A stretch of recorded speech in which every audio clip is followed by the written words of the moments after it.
में ले जाता है, फिर अपने कोचिंग संस्थान में रिजल्ट लाता है और उसके बाद बड़े बड़े पोस्टर बाहर लगाता है, मेरा 100% सिलेक्शन। ये है बीमारी की जड़।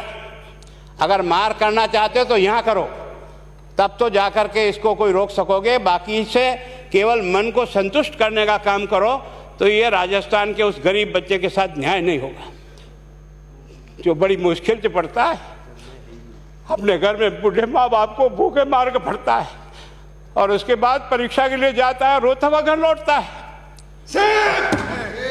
क्या दुख नहीं होता है? हम लोगों के मन में कोई रहम नहीं है कि आखिर उस बच्चे का क्या होगा जो अपनी बड़ी पीड़ा के साथ पढ़ रहा है।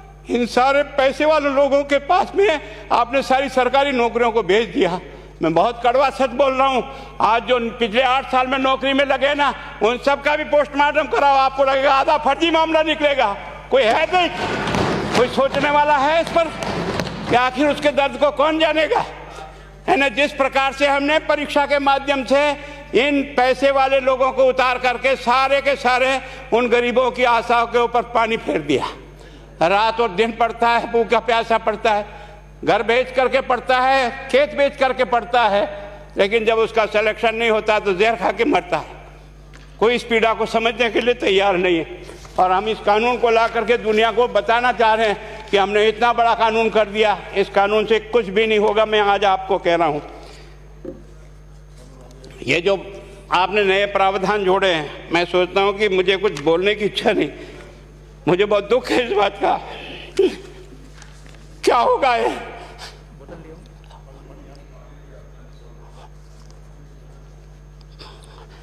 किस तरह की गैंग पालनी है हमने? पानी पिला दो है ना। मैं उस दिन भी पूछा था कि मैंने कहा ये शिक्षा संकुल पे है, जिन लोगों को ड्यूटी पे लगाया, इसको लगाने वाला दोषी कौन है, जिसके कारण से पेपर जो है ना काट करके निकाल दिया। ये तो ठीक है, भाग्य हमारा अच्छा था कि सवाई माधोपुर की घटना फूट गई और एसओजी को उसमें हाथ में लग करके कुछ केस लग गया। अगर वो केस नहीं लगता तो आज आपकी सारी नौकरी पर इन सब बड़े बड़े दलालों के स्कूल में पढ़ने वाले बच्चे होते और मेरा गरीब का बच्चा अपना घर लौट के जाता। क्या दुर्भाग्य है। और इस कारण से केवल इसके लिए खुश मत हो जाओ कि हमने कानून बहुत सख्त बना दिया इसलिए अपराधी रुक जाएगा। नहीं, सिस्टम को बदलना होगा, ये परीक्षा का सिस्टम चेंज करना होगा। मैं सोचता हूं कि क्या हम इतने अक्लमंद बैठे हैं, क्या इस व्यवस्था को चेंज नहीं कर सकते? क्या एक ही पेपर सारे राजस्थान में 20 लाख बच्चों को दिया जाए? क्या इसका कोई ऑल्टरनेट नहीं हो सकता? इसका ऑल्टरनेट सोचना चाहिए कि हम परीक्षा को टुकड़े टुकड़ों में कैसे कर सकते हैं।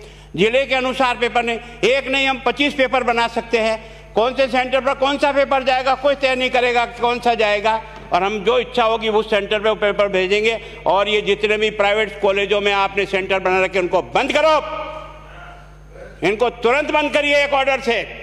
जितने भी सरकारी विद्यालय है और सरकारी नौकर ही एग्जामिनर बनेगा और एग्जामिनेशन करेगा, तब तो आप इसको बचा पाओगे।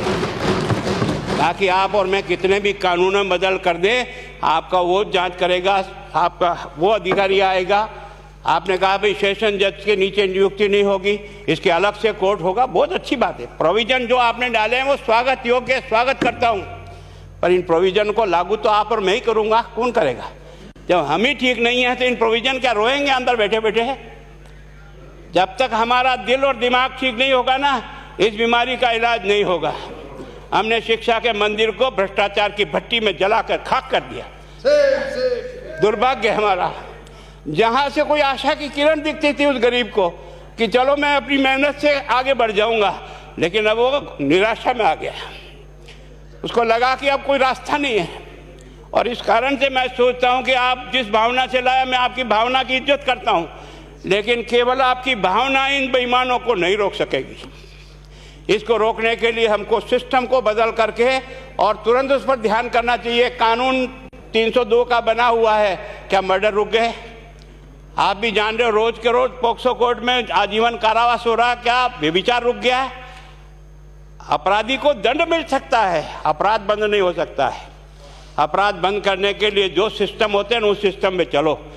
एकमात्र इस देश में भ्रष्टाचार की भट्टी में देश जल रहा था, केवल और केवल एक तरह से प्रत्येक व्यक्ति का खाता खुलवाकर देश के प्रधानमंत्री में सारा का सारा बेनिफिट उसका सीधा खाते में डाला, बेईमानों को चोट लगी नहीं लगी। उस तरफ अपना दिमाग बचाओ, उस तरफ अपना दिमाग लगाओ कि इस बीमारी का इलाज कहाँ है और कैसे हो, इस बारे में चिंता करने की कोशिश करो। मैं कई बार इधर सीकर और इधर गया तो मैं सोचता हूँ कोचिंग संस्थान की बिल्डिंग देखें ना तो टोपी गिर जाए नीचे से। क्या चीज़ है यार, भगवान ने क्या लक्ष्मी वहीं बरसाई है। और जो बाकी संस्थाएं, उसका कारण यह है कि हमने अपनी दुकान को इतने कमज़ोर कर दी है कि जहाँ बच्चे अच्छी तरह से शिक्षा लेकर के हम जैसे गरीब पढ़ करके यहाँ आ गए, अब वो रास्ते नहीं हैं। और इस कारण से मेरी बहुत विनम्र प्रार्थना है, इस बीमारी का इलाज चाहिए बच्चे को, कानून से नहीं होगा, कानून के अलावा होगा, और उसमें आप करें। धन्यवाद। Thank you.